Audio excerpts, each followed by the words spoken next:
HIV and AIDS are terms that are often used together, but they represent different stages of the same disease.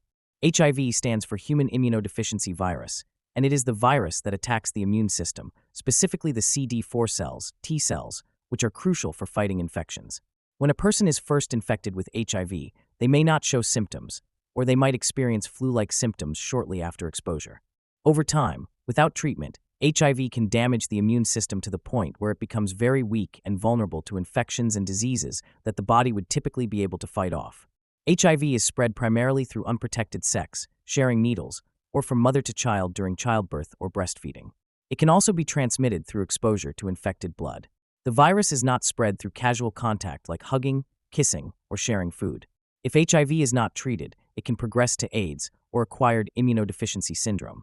AIDS is the final stage of HIV infection, and not everyone with HIV will develop AIDS. With proper treatment, many people with HIV can live long and healthy lives without ever reaching the AIDS stage. However, if untreated, HIV will continue to damage the immune system, leading to a point where the body becomes extremely vulnerable to opportunistic infections, cancers, and other life-threatening conditions. AIDS is diagnosed when a person's CD4 cell count drops below 200 cells per cubic millimeter of blood, or when they develop one or more opportunistic infections. These are infections or cancers that take advantage of the weakened immune system, like tuberculosis, pneumonia, certain types of cancers, or infections that the body would normally be able to control. Fortunately, with the development of antiretroviral therapy, ART, people with HIV can manage the virus and prevent it from progressing to AIDS. ART works by reducing the amount of HIV in the blood to undetectable levels, which helps protect the immune system from further damage. When people with HIV adhere to ART, they can live healthy lives and prevent transmitting the virus to others.